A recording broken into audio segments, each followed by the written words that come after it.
Assalamualaikum warahmatullahi wabarakatuh. Saya di sini akan menjelaskan tentang uji tanda psikotes dua sampel berhubungan. Baik, pengertian uji tanda psikotes. Uji tanda psikotes digunakan untuk menguji hipotesis komparatif dua sampel berpasangan bila datanya berbentuk ordinal. Teknik ini dinamakan dengan uji tanda psikotes karena data yang dianalisis dinyatakan dalam bentuk tanda-tanda, yaitu tanda positif dan negatif. Makna tanda positif dan negatif di sini berarti dalam suatu penelitian tidak menanyakan berapa besar pengaruhnya secara kuantitatif, tetapi hanya penyataan mempunyai pengaruh positif dan negatif. Misalnya, dalam suatu penelitian tidak dinyatakan dalam bentuk perubahan yang positif dan negatif. Apakah terdapat perbedaan sikap terhadap seks bebas antara mahasiswa berjilbab dengan tidak berjilbab? Sikap di sini dimaknai sebagai sikap positif atau negatif. Uji tanda psikotes digunakan pada simpel yang berpasangan, misalnya pria wanita, studi kelompok, negeri swasta, dan lainnya. Tanda positif dan negatif akan dapat diketahui berdasarkan perbedaan nilai antara satu dengan lainnya dalam pasangan. Baik, selanjutnya yaitu contoh kasus. Seorang peneliti ingin mengetahui pengaruh konseling kelompok berwawasan gender untuk meningkatkan rasa keberhasilan dalam karir. Untuk itu dilakukan penelitian pra-eksperimental pada siswa kelas 11 SMA yang berjumlah 30 siswa.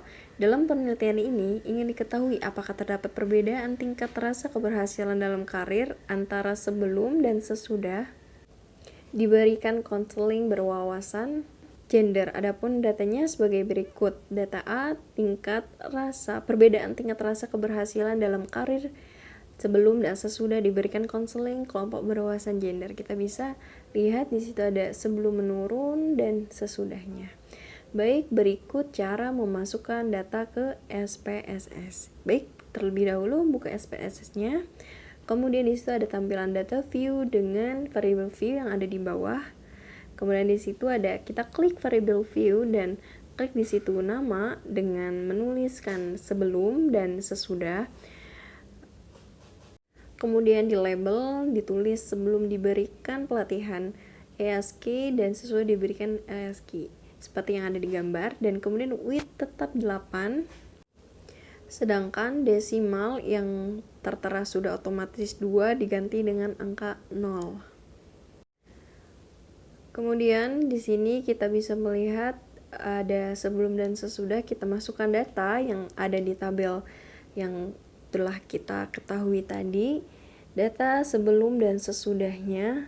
Kemudian kita klik analyze, kemudian ada non-parametric test, kemudian klik legasi dialog, kemudian to related sample, kemudian akan muncul seperti ini. Sebelum diberikan kita klik ke arah panah ke variable 1 dan sesudah diberikan kita klik ke variable 2.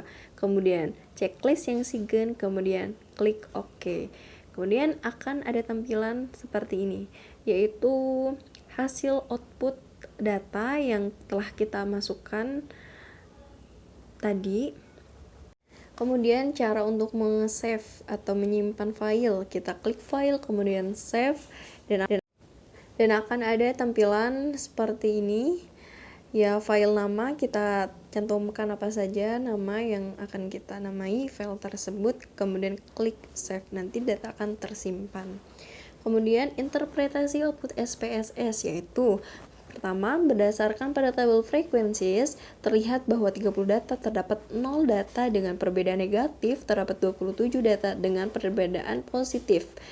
Terdapat 3 data dengan perbedaan data 0 atau pasangan data sama nilainya. Totis. Berikut adalah hasil outputnya, bisa kita lihat dalam tabel tersebut. Baik, selanjutnya yaitu berdasarkan pada table frequencies ini juga dapat dipahami bahwa terdapat data dengan perbedaan positif dengan jumlah N sama dengan 27 menunjukkan 27 data atau siswa terjadi perubahan yang positif atau meningkat.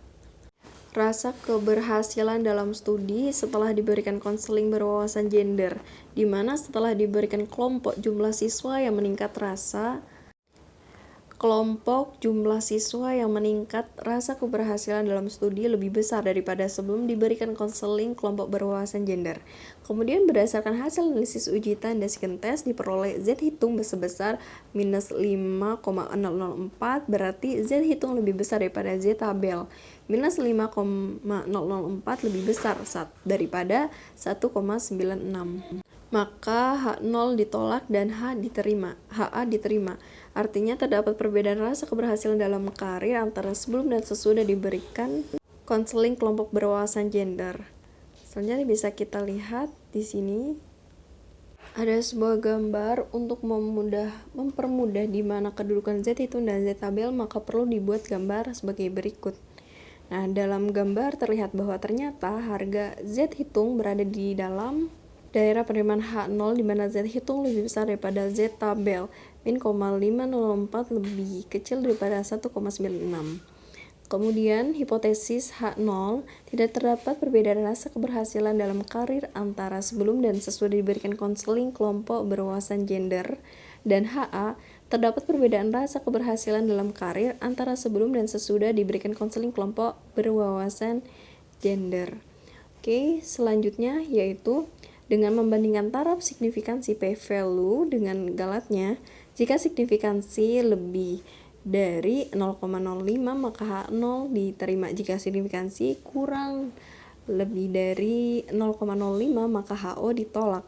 Berdasarkan data dalam kolom A SHIM SIGAN 2 Taylor sebesar 0,000 atau signifikansi kurang dari 0,005 maka H0 ditolak dan H diterima. Artinya terdapat sebuah perbedaan rasa keberhasilan dalam karir antara sebelum dan sesudah diberikan konseling kelompok berwawasan gender.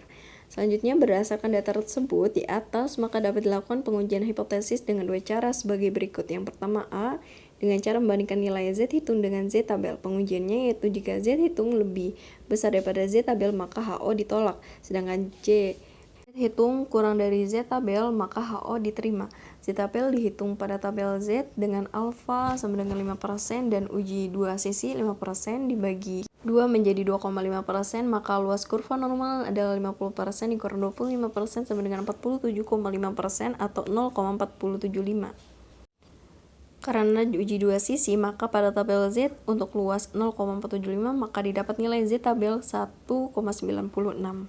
Selanjutnya kesimpulannya yaitu berdasarkan penelitian ini dapat disimpulkan bahwa terdapat perbedaan tingkat rasa keberhasilan dalam karir antara sebelum dan sesudah diberikan konseling kelompok berwawasan gender, di mana setelah diberikan konseling kelompok berwawasan gender, jumlah siswa yang meningkat rasa keberhasilan dalam karir lebih besar daripada sebelum diberikan konseling kelompok berwawasan gender.